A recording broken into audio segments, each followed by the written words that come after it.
এই যে ছবিটা দেখছেন এটা হচ্ছে একটা বিশাল বড় অয়েল পেন্টিং।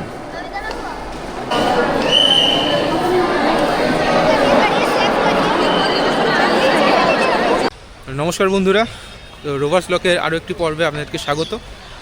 আর আজকে কলকাতা তুমি হেঁটে দেখো সিরিজের আরেকটি পর্ব নিয়ে আপনাদের সামনে চলে এসেছি। তো আজকে আমরা কোথায় যাচ্ছি? ভিক্টোরিয়া মেমোরিয়াল হল। ভিক্টোরিয়া মেমোরিয়াল হল। তো এখানে আমরা ঢুকবো, ভেতরে কি কি দেখার আছে, কি কি নিয়ম আছে, টিকিটের ভাড়া কত, সব কিছু কিন্তু আপনাদেরকে ইনফরমেশন দেবো এই ভিডিওর মাধ্যমে। তাহলে চলুন আর দেরি না করে ভিডিওটা শুরু করা যায়।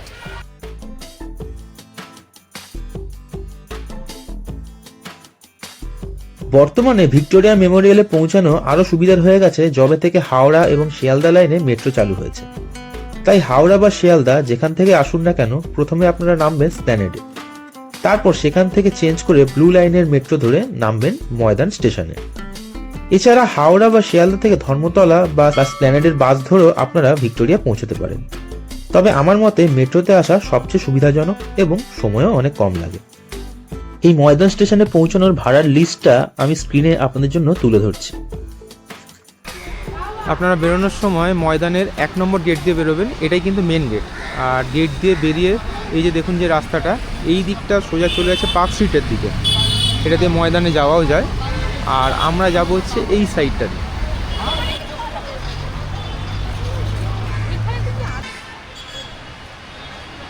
এই রাস্তাটা দিয়ে স্ট্রেট গেলে একদম সোজা গেলে হচ্ছে বিড়লা প্ল্যানেটোরিয়ামও পড়বে, সেদিক থেকে আমরা ডান দিকে ঘুরে যাবো। আর এই যে সামনে দেখছেন এটা হচ্ছে এলিয়ট পার্ক, এখানেও ঢোকা যায় কিন্তু আমরা এখন এখানে ঢুকবো না, আমরা এদের সোজা বেরিয়ে যাব।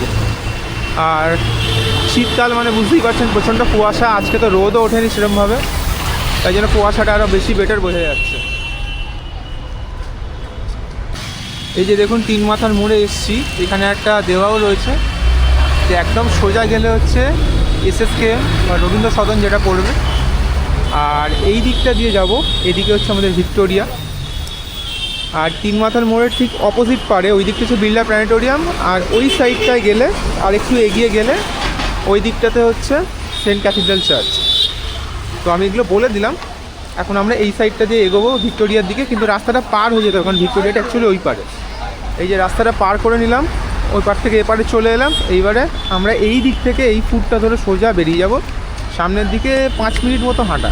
এই রাস্তাটা ধরে সোজা গেলেই কিন্তু ভিক্টোরিয়া ঢোকার মুখটা পড়বে। আর অলরেডি দেখুন এই সাইডটা, এটা কিন্তু ভিক্টোরিয়ারই পার্ট, বাগানটা। তো আমরা ঢুকবো এর ভেতরেও। আর এই রাস্তার ওপরে কিন্তু প্রচুর ফুড স্টল, বিভিন্ন টাইপের ছোটোখাটো পথের ধারে যেরকম দোকানগুলো হয় সেইগুলো ভর্তি হয়ে রয়েছে। বাট এটা আপাতত সিজনালের জন্য করা মানে হয়েছে, এটা সব সময় থাকে না, কিন্তু সব সময় থাকে না।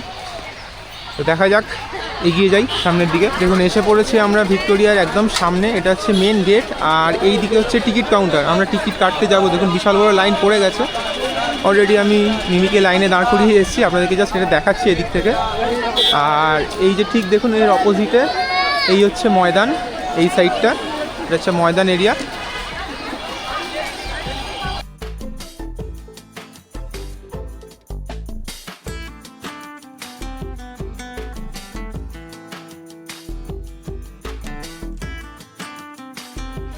তাহলে চলুন আর দেরি না করে এবার টিকিটটা কেটে নিই, আর টিকিটের ডিটেলসগুলো আপনাদেরকে দেখিয়ে দিই। ভিক্টোরিয়া মেমোরিয়াল প্রতিদিন সকাল 10টা থেকে সন্ধ্যে 6টা পর্যন্ত খোলা, তবে বাগানটি প্রতিদিন সকাল 5টা থেকে সন্ধ্যে 6টা পর্যন্ত খোলা থাকে সকলের জন্য।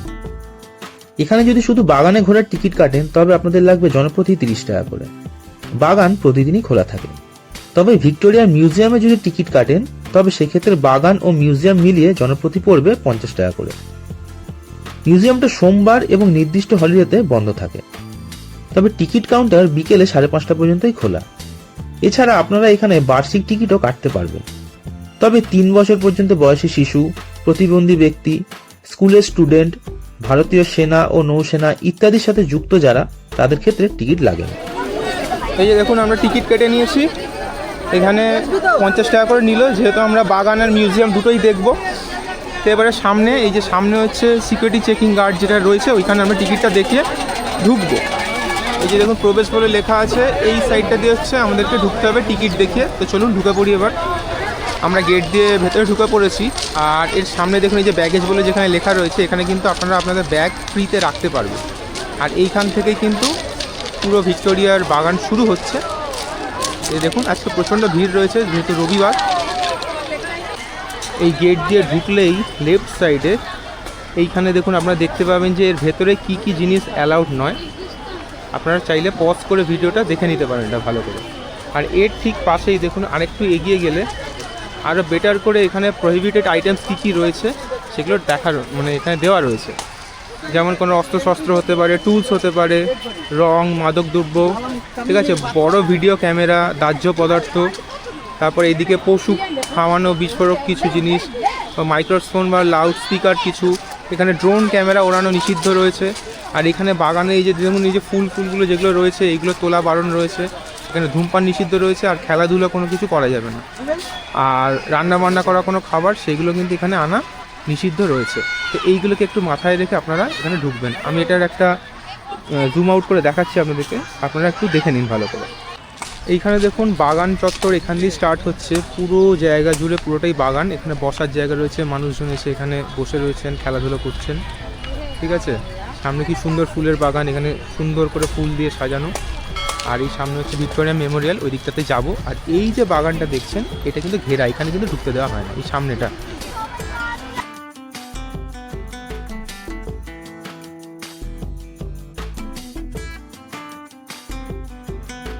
এখানে খাবার অ্যালাউড নেই, আমি একটু আগেই দেখালাম, কিন্তু এখানে দেখছি লোকজন এসে পিকনিক করছে, বাইরে থেকে খাবার নিয়ে এসে বসে খাচ্ছে অলরেডি। হ্যাঁ, আপনাদের দেখাচ্ছে, একটু দেখুন চারদিকে। এই দেখুন এইদিকে বসে আছে একটা গ্রুপ, ওই সাইডে বসে, সব চারদিকে বসে আছে এরকম প্রচুর, ঠিক আছে।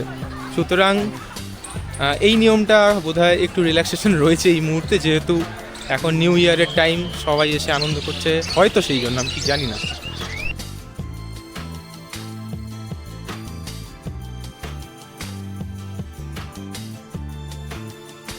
আমরা এই সাইডটা এসছি, দেখুন এখানে বিশাল বড় একটা ঝিল মতো রয়েছে,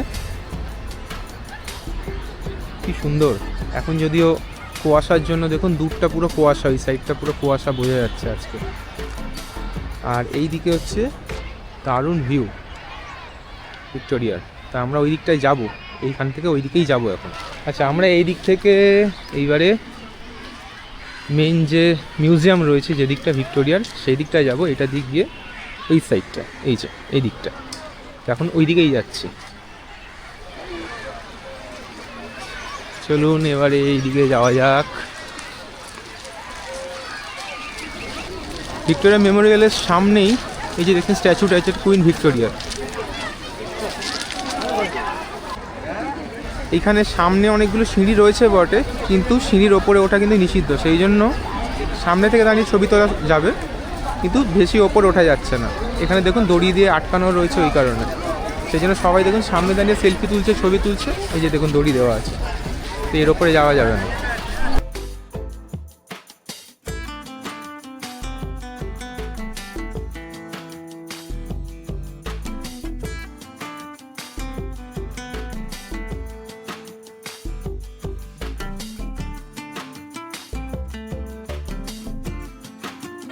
প্রথমেই বলেছিলাম যে ঢোকার পর টিকিটটা যত্ন করে রাখতে, যেটা মিউজিয়ামে ঢোকার সময় আবার কাজে লাগবে। তো ভিক্টোরিয়াতে বাগান একটু ঘোরাঘুরি করে নিয়ে তারপর আমরা ঢুকে পড়েছিলাম মিউজিয়ামে। প্রথমেই যেখানে ঢুকলাম সেটা হলো এন্ট্রান্স হল গ্যালারি। এই মিউজিয়াম জুড়ে অনেকগুলি গ্যালারি রয়েছে, আর মিউজিয়ামের ভেতরে কোনো রকম খাবার বা পানীয় তরল নিয়ে প্রবেশ কিন্তু একদমই নিষেধ। এই এন্ট্রান্স হলের দুদিকেই গ্যালারি রয়েছে, এবং একদিকে রয়েছে কুইন মেরির বিশাল মূর্তি, এবং তার ঠিক উল্টো দিকেই রয়েছে কিং জর্জ ফাইভের বিশাল একটি মূর্তি। এখানে বলে রাখা দরকার, সোমবার এবং নির্ধারিত ছুটির দিন বাদে এখানে লাইট অ্যান্ড সাউন্ডের শো হয় প্রতিদিন সন্ধ্যে 6:30 থেকে। নির্দিষ্ট দিনে বাংলা, ইংলিশ এবং হিন্দিতে আপনারা এই শো দেখতে পাবেন। আর এই শো দেখতে হলে আলাদা একটি টিকিট কাটতে হয়, যেটা জনপ্রতি 100 টাকা করে লাগে। এখানে সব রয়েছে বিশাল বড় বড় সব অয়েল পেন্টিংসের কালেকশন। আর এখানে একটা মিনিয়েচার রয়েছে ভিক্টোরিয়া মেমোরিয়ালের, পুরো মিনিয়েচারটা। আর এই যে সামনে দেখুন, এইটা হচ্ছে একটা দারুণ জিনিস। এই যে ছবিটা দেখছেন, এটা হচ্ছে একটা বিশাল বড় অয়েল পেন্টিং। পৃথিবীর বড় বড় সব অয়েল পেন্টিংগুলোর মধ্যে অন্যতম একটি। দারুণ না? আমাদের ইন্ডিয়াতেই রয়েছে, তা আবার খোদ কলকাতা। এই পেন্টিংয়ের গ্যালারিটা আসলে রয়্যাল গ্যালারি নামে পরিচিত। এইটা হচ্ছে সেই পিয়ানো যেটাতে কুইন ভিক্টোরিয়া প্র্যাকটিস করতেন বা শিখতেন।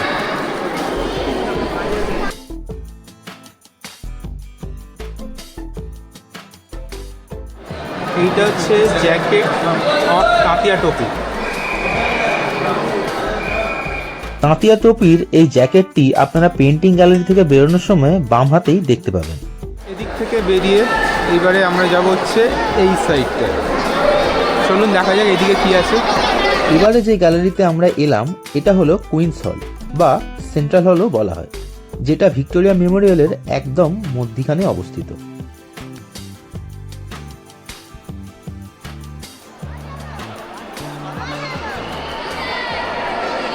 ওপরের ডোমটা দেখেছেন কি সুন্দর করে সাজানো এবং তৈরি করা, অসাধারণ কাজ। আর এই ডোমের একদমই নিচে এই যে মূর্তিটা দেখছেন এটা হচ্ছে রানী ভিক্টোরিয়ার মূর্তি। এটার সামনে প্রচণ্ড ভিড় হয়, সবসময় ভিড় থাকে।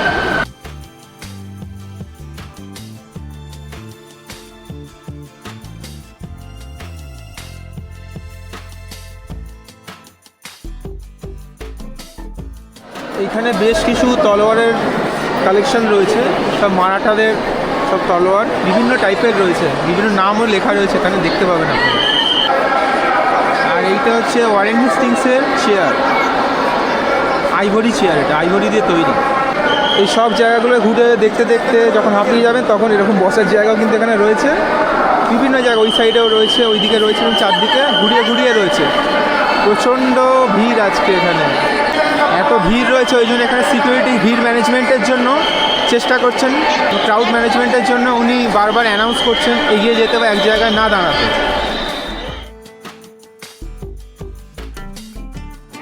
এইবার এইটা দিয়ে বেরিয়ে ওপরের দোতলায় আরেকটা মিউজিয়াম রয়েছে, ওটা এসি মিউজিয়াম আমি যতদূর জানি। এবার ওপরে গেলে বুঝতে পারবো। তো চলুন। তবে দোতলায় যাওয়ার আগে নিচেই আরেকটি গ্যালারি হল রয়েছে, যেটি হলো প্রিন্স হল। চলুন আগে সেটাই দেখে নিই। এই ভিক্টোরিয়া ঘুরে দেখার জন্য আপনারা কিন্তু গাইডও পেয়ে যাবেন, যেটা একদম মেন গেট থেকে পাওয়া যায়।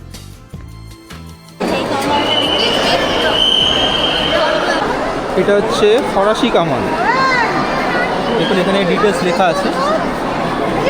এটা হচ্ছে রবার্ট ক্লাইভের মূর্তি। রবার্ট ক্লাইভের মূর্তিকে সাইডে রেখে এবারে আমরা যে গ্যালারিটা ঢুকছি এটা হচ্ছে মহান ভারতীয় সংস্কারকদের গ্যালারি, যেটা হচ্ছে এই দিক থেকে আমরা ঢুকতে পারবো এখন। এখানে বিভিন্ন টাইপের ছোড়া ও তলোয়ার, বন্দুক সবই রয়েছে, যেগুলো ওয়ার্ল্ড ওয়ার 1 ইউজ হয়েছে। দেখুন এখানে লেখা আছে। এখানে বিভিন্ন ভারতীয় মনীষীদের ছবি, মানে অয়েল পেন্টিংস রয়েছে এবং তাদের সম্পর্কে লেখা রয়েছে নিচে নিচে।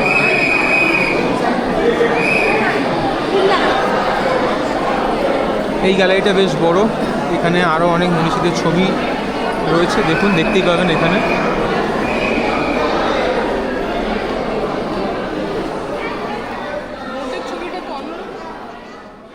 সব থেকে মজার ব্যাপার হলো যে এখানে যে ছবিগুলো মানে অয়েল পেন্টিংগুলো রয়েছে দুর্দান্তভাবে আঁকা, মানে জাস্ট ভাবা যায় না। এটা হচ্ছে মহারাজা কৃষ্ণচন্দ্র রায়ের কামান, সামনেটা দেখুন গরুরের আকৃতি করা আছে, আর এখানে লেখাও রয়েছে সেটা।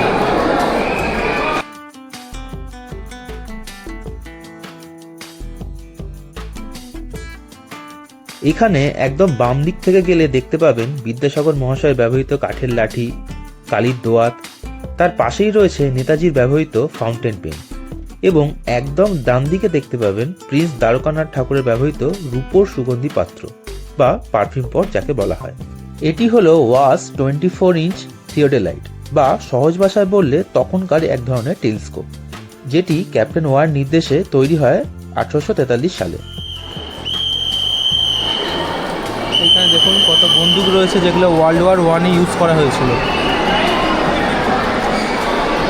এবার আমরা এদিক থেকে বেরোবো, দিয়ে দোতলায় যাব। দোতলায় আরেকটা মিউজিয়াম রয়েছে, তো সেইটা দেখব।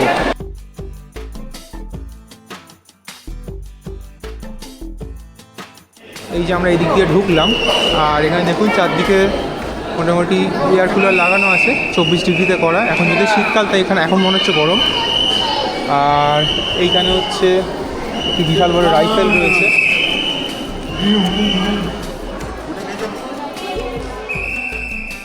দোতলার এই গ্যালারিটির নাম হলো বিপ্লবী ভারত গ্যালারি, যেখানে আপনারা আমাদের দেশের স্বাধীনতা সংগ্রাম সম্পর্কিত বহু তথ্য পাবেন। এইখানে গোটা দেওয়াল জুড়ে আমাদের মহান যারা বিপ্লবীরা ছিলেন তাদের সম্পর্কে এবং তাদের ছবি দেওয়া রয়েছে, চারদিকেই দেখতে পাচ্ছেন এখানে সেটা। আর এইখানে তাদেরই ব্যবহার করা কিছু পিস্তল এবং কার্তুজ সব রয়েছে এখানে।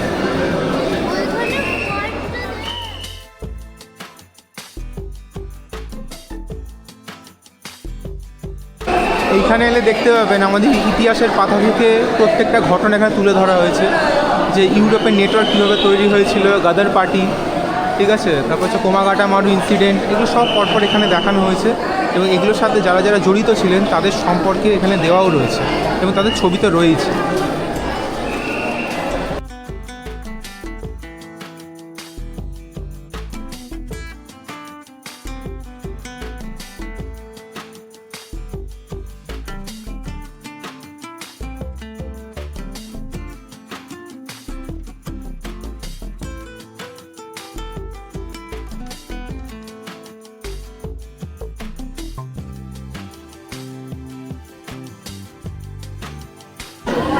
এইবারে চলুন যেখানটা ঢুকছি এখানে একটা দারুণ জিনিস দেখানো রয়েছে আপনাদের। এই যে ফ্ল্যাগগুলো দেখছেন আমাদের ইন্ডিয়ান ফ্ল্যাগ কীভাবে পরপর চেঞ্জ হয়ে হয়ে বর্তমানে যে ফ্ল্যাগ সেটা হয়েছে সেইটা কিন্তু এখানে দেখানো রয়েছে। প্রথম থেকে শেষ অবধি পরপর আমাদের ইন্ডিয়ান ফ্ল্যাগ কীভাবে এভলিউট করেছে, বিবর্তন হয়েছে ইন্ডিয়ান ফ্ল্যাগে, সেইটা কিন্তু আপনারা এখানে দেখতে পাবেন।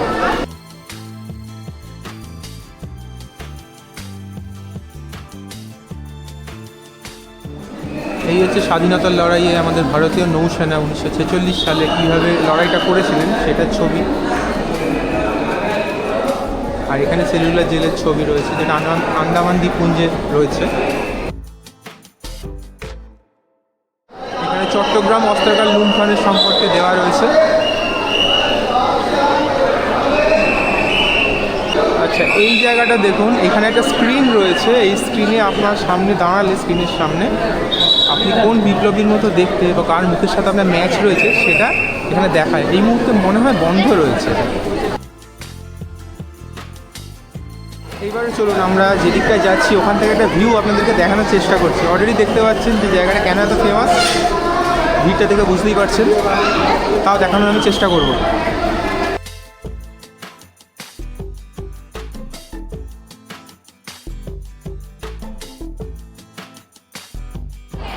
এই যে রাস্তাটা দেখছেন, এই দিক দিয়ে যে গেটটা বেরোয়, এটা দিয়ে বেরোলে কিন্তু মা ফ্লাইওভার যেখানে গিয়ে জয়েন হয়েছে, যেখান থেকে শুরু হয়েছে, সেই জায়গাটা আপনারা বেরোতে পারবেন। আপনাদেরকে ওপরে যা দেখানোর সব তো দেখিয়ে দিলাম, ওপরে মিউজিয়ামের। এবারে আমরা আস্তে আস্তে নিচের দিকে নামছি, যে বাইরে বেরোবো।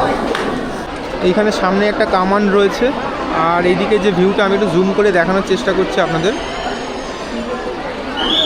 দারুণ, ওপর থেকে যেরকম দেখালাম এটা কিন্তু সেই দিকটাই, ওপর থেকে বেশি সুন্দর লাগছিল। আচ্ছা, এখানে মেমোরিয়াল হল থেকে বেরিয়েই এই যে দেখছেন এখানে জলের ব্যবস্থা রয়েছে। এখানে অনেক জায়গাতেই এরকম জলের ব্যবস্থা রয়েছে যেখান থেকে আপনারা জল নিতে পারবেন ফ্রি অফ কস্ট এগুলো। এছাড়া টয়লেটের ব্যবস্থাও এদিকে রয়েছে আশেপাশেই। এবার চলুন এই দিক থেকে আমরা ঘুরে আবার মেন গেটের দিকেই যাব, যেদিক থেকে আমরা ঢুকেছিলাম। আপনারা চাইলে এই দিক দিয়েও গিয়েও বেরোতে পারেন, যেটা বললাম, যেটা এটা দিয়ে বেরোলে হচ্ছে মা ফ্লাইওভারের যে দিকটা, মানে যেখান থেকে মা ফ্লাইওভার উঠছে সেইখানে আপনারা বেরোতে পারবেন, সেই রাস্তাটায়। আর এই যে দেখুন এখান দিয়ে দেখা যাচ্ছে দ্য 42, বিশাল বড় দাঁড়িয়ে রয়েছে কুয়াশায় ঢেকে। তার সামনে টাটার বিল্ডিং রয়েছে। এবার বিকেল হয়ে সন্ধে হতে যাচ্ছে, আর এখানে দেখুন আলোগুলো জ্বালিয়ে দিয়েছে, কি দারুণ লাগছে দেখতে। তো আমরা ভিক্টোরিয়া দেখে নিয়েছি, এইবারে এক্সিটের দিকে যাব।